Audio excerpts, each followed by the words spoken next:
Merci, Président Infantino, de parler au continent africain dans les studios de la FFRIM. Vous entamez ici une semaine de tournée, on va dire, sur le continent africain pour les besoins d'un sommet FIFA qui se tiendra un en Mauritanie, un au Nigeria et un troisième en Tanzanie. Avant le démarrage de ces sommets, c'est l'occasion pour nous de faire le tour de l'Afrique à travers le football et avec votre personne.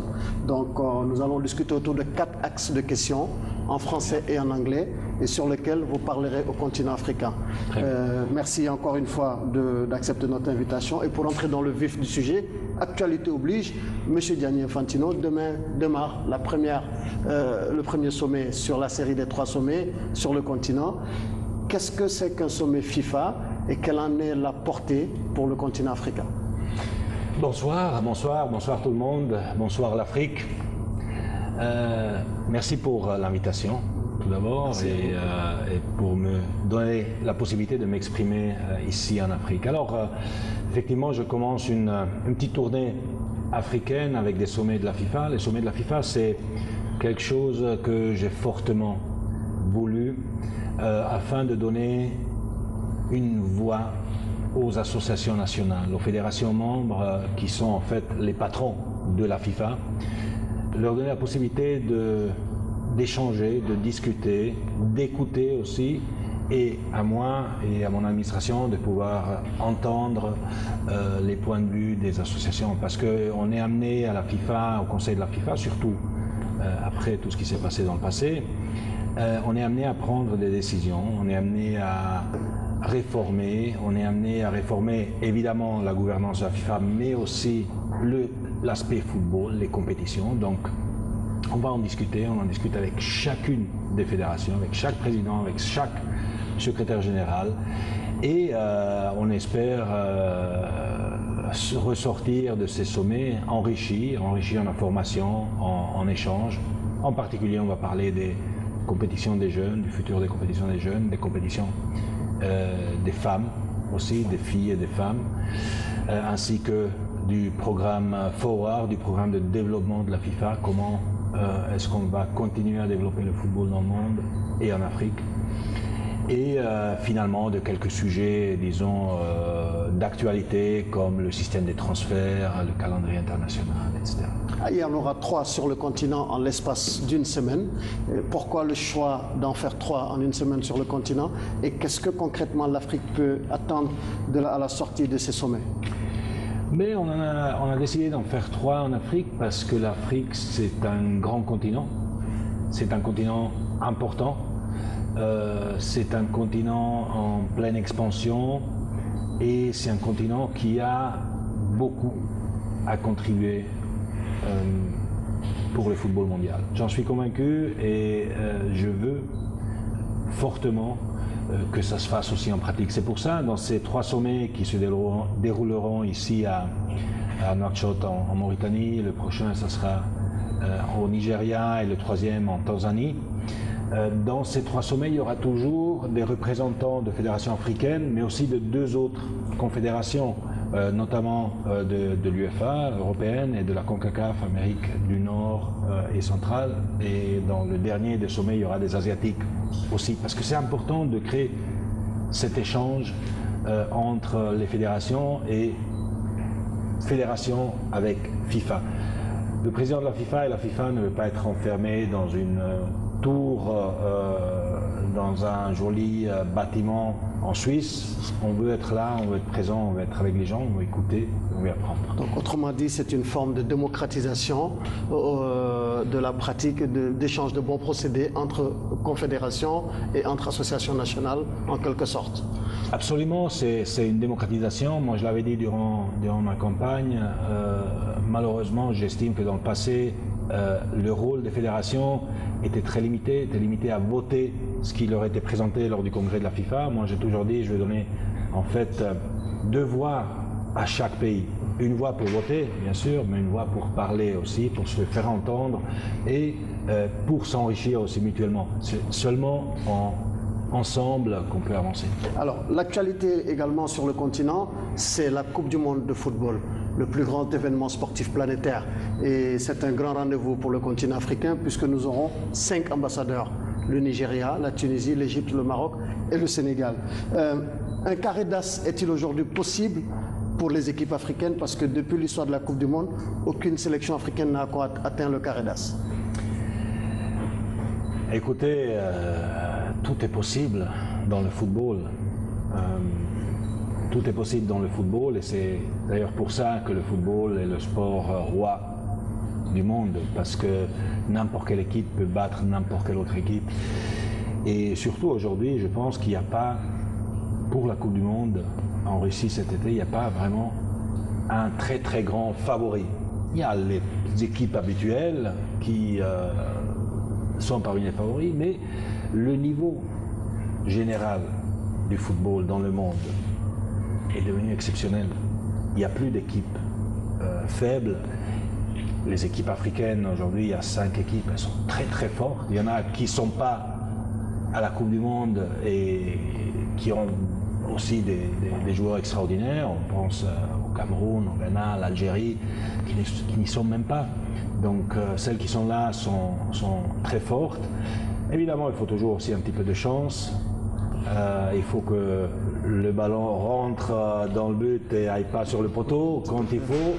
Mais tout est possible et tout est ouvert. Et peut-être que cette année, on aura une surprise africaine, pourquoi pas. On espère bien. En tout cas, c'est ce que l'Afrique souhaite. Coupe du monde toujours, actualité Coupe du monde, mais cette fois-ci une Coupe du monde du futur. Il y aura une Coupe du monde en 2026. Et un pays africain est candidat, il s'agit du Maroc. Mais le Maroc aujourd'hui semble s'offusquer du fait qu'un autre bid, le bid United 26, qui est la co-organisation entre les États-Unis, le Canada et le Mexique, a eu l'opportunité de présenter sa candidature lors d'une réunion de la COSAFA hier en Afrique du Sud. Et comment est-ce que la FIFA appréhende cela? Parce que nous semblons avoir compris que cela avait été interdit au Maroc de le faire lors du congrès de la CAF à Casablanca. Merci pour cette question, parce que ça me permet de clarifier un ou deux petits points qui, je pense, sont importants. Il ne faut pas tomber dans disons, des théories de conspiration ou de drôles d'histoires. Il y a des règlements. Malheureusement, dans le passé, l'attribution des Coupes du Monde de la FIFA a été ternie par des situations pas très claires. Pour cette raison, cette fois, pour la Coupe du Monde 2026, on a décidé d'établir un règlement et un cahier des charges très strict et très clair. Peut-être trop strict, mais il est là. Il y a des règles qui sont claires et qui doivent garantir que tous les candidats soient traités de la même façon. Alors que disent ces règles? Évidemment, il faut les lire, évidemment, il faut les comprendre, évidemment, il faut s'y tenir. Alors ces règles disent, par exemple, en ce qui concerne les présentations des candidatures, que les candidats n'ont pas le droit de présenter leur candidature aux événements des confédérations, à moins qu'ils en fassent une demande spécifique à la FIFA en détaillant toute leur présentation. Ceci n'avait pas été fait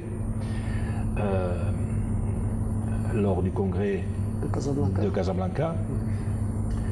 Et c'est pour ça que j'estime une présentation n'a pas eu lieu, parce que la demande qui, selon les règlements, était prévue n'avait pas été faite. Pour ce qui s'est passé à COSAFA, une demande avait été faite, même si ce n'était pas strictement nécessaire, mais ça a été fait. Et je sais déjà que COSAFA nous a assuré aussi qu'ils vont donner aussi la possibilité, évidemment, au Maroc de présenter sa candidature afin que tous les candidats soient traités de la même façon. C'est la seule chose que nous on veut, c'est éviter qu'un candidat soit traité différemment. C'est pour ça qu'il y a des règles et c'est pour ça qu'il faut se tenir à ces règles. Et puis après, c'est une compétition, comme toute autre compétition sportive, il faut se lancer dans la compétition avec fair play et puis que le meilleur gagne. Mais que pensez-vous de la candidature marocaine? Mais écoutez, pour la première fois dans l'histoire de la FIFA, le président de la FIFA ne votera même pas. Parce qu'avant, c'était le comité exécutif de la FIFA qui votait. Le président a un vote, évidemment, au comité exécutif. Et en cas d'égalité, c'était même le président qui était prépondérant. Aujourd'hui, c'est les fédérations, 211 fédérations qui votent. Alors moi, en tant que président de la FIFA, ma tâche est celle de m'assurer autant que possible que la procédure se passe bien, qu'il y ait du fair play, qu'il y ait du respect entre les candidats et entre les fédérations. Évidemment, chacun peut soutenir et doit soutenir le candidat qu'il croit meilleur. Moi, je dois m'assurer que tout se passe bien dans la mesure du possible et je ne peux certainement prendre position pour l'un ou pour l'autre. Évidemment, en tant que président de la FIFA, je vais aussi attendre les dossiers de candidature qui sont dus pour mi-mars et ensuite le rapport technique qui est aussi important. Et après, on verra aussi quels sont les intérêts de la FIFA en tant qu'organisation, mais ça va être décidé par les membres de la FIFA. D'accord, très bien. Merci, Monsieur le Président. Nous allons aborder désormais le deuxième axe de notre interview. Évidemment, on a parlé de la Coupe du Monde, c'est là où vous avez terminé. La Coupe du Monde 2026 passera à 48 participants, dont 9 places et demie pour l'Afrique. Quels sont les critères qui ont guidé ce choix et pourquoi pas plus de places pour l'Afrique, bien entendu? Quand on passera à 64, il y aura plus de place. Non, pour moi c'était évident qu'il fallait augmenter le nombre d'équipes pour la Coupe du Monde. Mais c'est évident parce que si on parle sérieusement de développement du football, et on se rend compte que le football est devenu universel et que la qualité du football est en hausse constante partout et surtout en Afrique, il fallait prendre cette décision parce que il n'y a rien de plus puissant pour développer le football que la participation à un grand événement comme une Coupe du Monde. Alors, le fait qu'on ait augmenté à 48 et qu'on ait presque doublé le nombre d'équipes africaines, je pense que c'est déjà un pas très important. Parce que depuis des décennies, je pense, on promettait à l'Afrique, on va vous donner une place de plus, on va vous donner une place de plus, et puis jamais il y avait une place de plus. Parce que finalement, les places sont limitées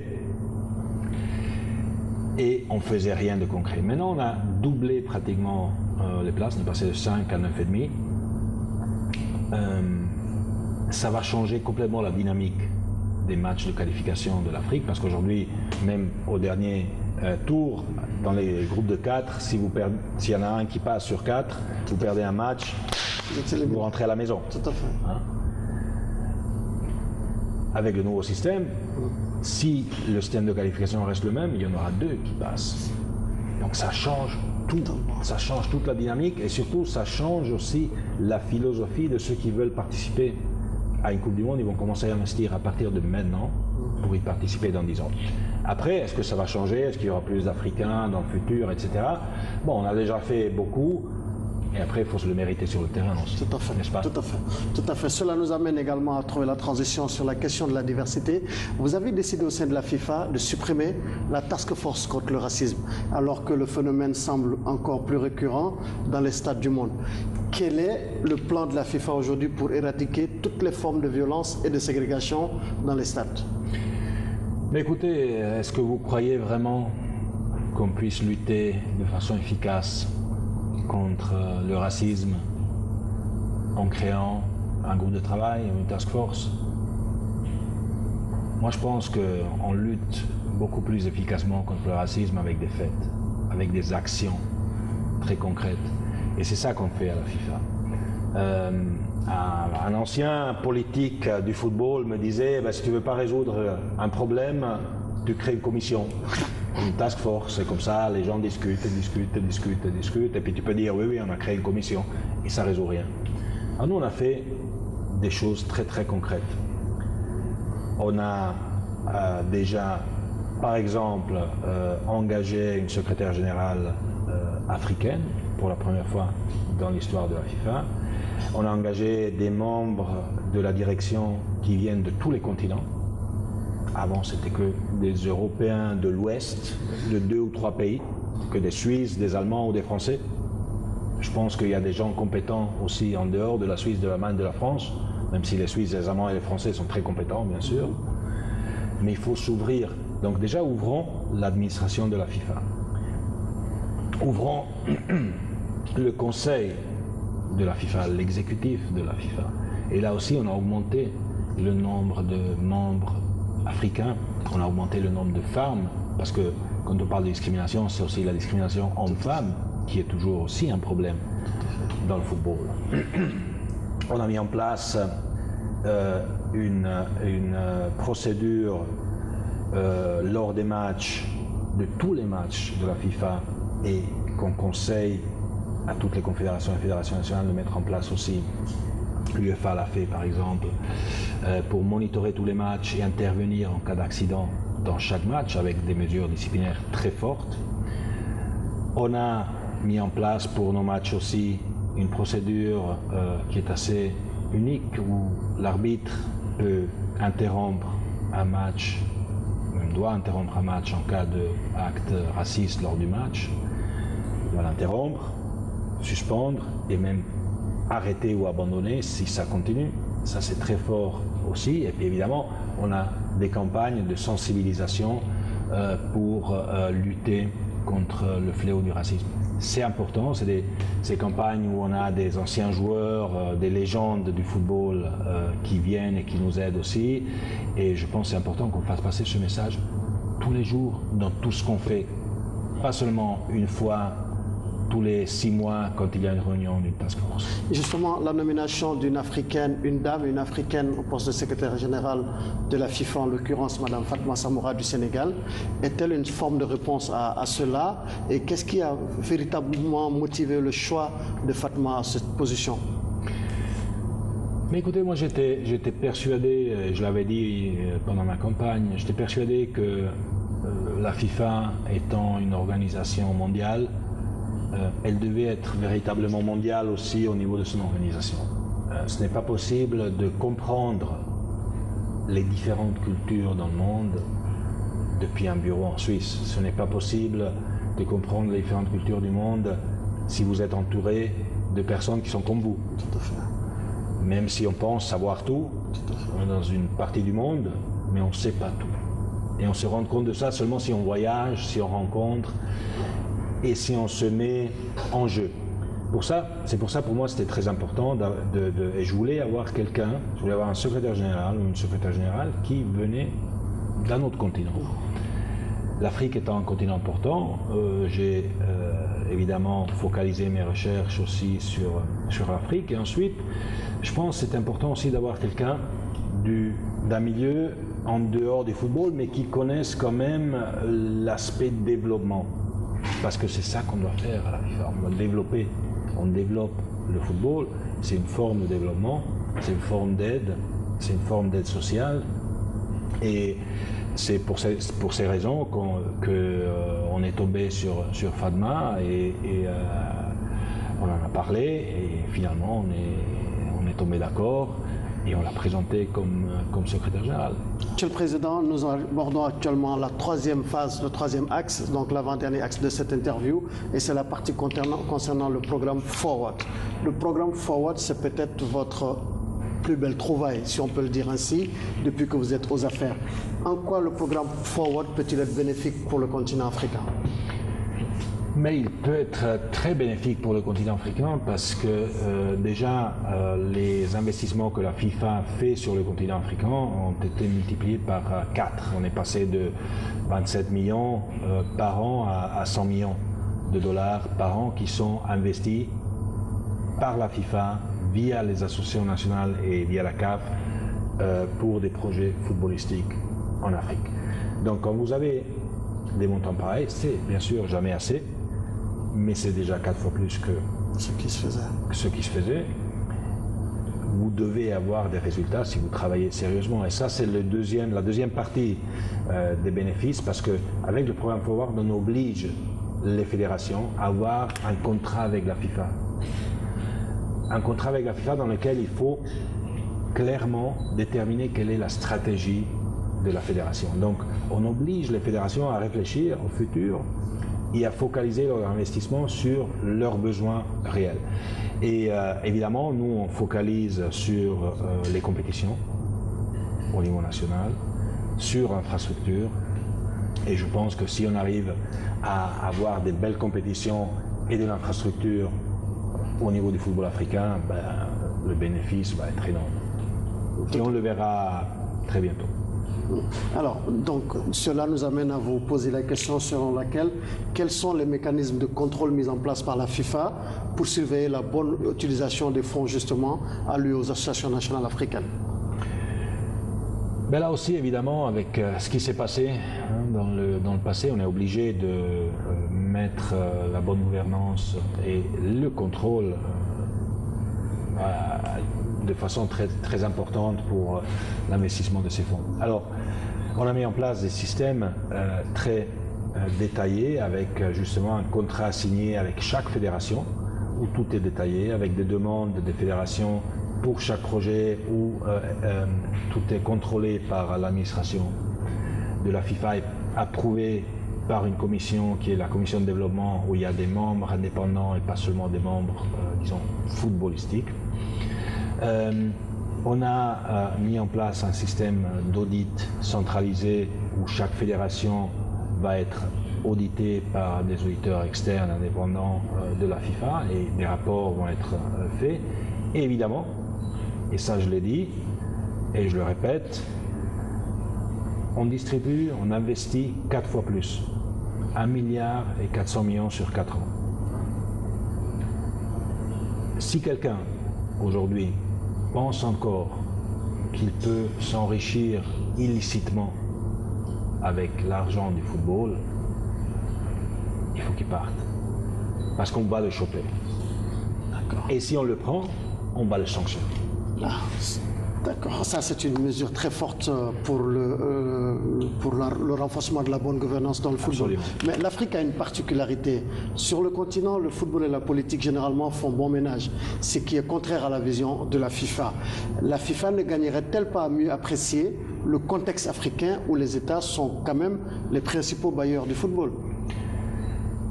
Mais vous savez, pour moi, les États doivent être des partenaires. Moi, j'ai une vision un petit peu différente de celle du passé, aussi sur ce sujet, parce que je pense qu'on doit avancer la main dans la main avec les États. Évidemment, on ne va jamais accepter, jamais tolérer une ingérence de l'État dans les affaires du football, purement footballistique. Par contre, quand on doit lutter contre la violence, contre la corruption, contre le trucage des matchs, pour le développement, le football dans les écoles, on doit travailler la main dans la main avec les États. Et c'est dans cette optique que j'ai rencontré, par exemple, récemment à Davos en Suisse, le président Paul Kagame, qui est président aussi de l'Union africaine, afin de discuter d'un projet commun pour le football, les écoles, etc., qu'on va bientôt présenter. Alors, merci Monsieur le Président. C'est la toute dernière question de cette partie interview, c'est quels sont les projets de la FIFA pour les femmes et les jeunes du continent africain? Mais aussi pour les femmes et les jeunes, on a des beaux projets. On va augmenter le nombre d'équipes participantes à la Coupe du Monde féminine des jeunes. Donc le nombre d'équipes africaines va augmenter aussi. On va créer une nouvelle compétition, j'espère, on va en discuter dans ces sommets, qu'on appelle la Ligue mondiale féminine, où tous les pays membres de la FIFA vont, j'espère, inscrire leur équipe nationale pour participer à cette nouvelle compétition qui sera une compétition officielle de la FIFA, pour générer plus d'attention pour le football féminin.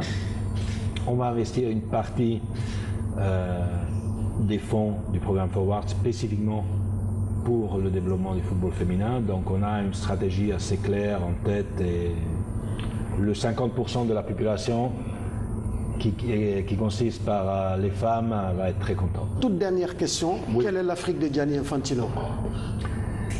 Ben, l'Afrique de Gianni Infantino, c'est un continent magnifique, un continent plein de surprises, plein de chaleur humaine.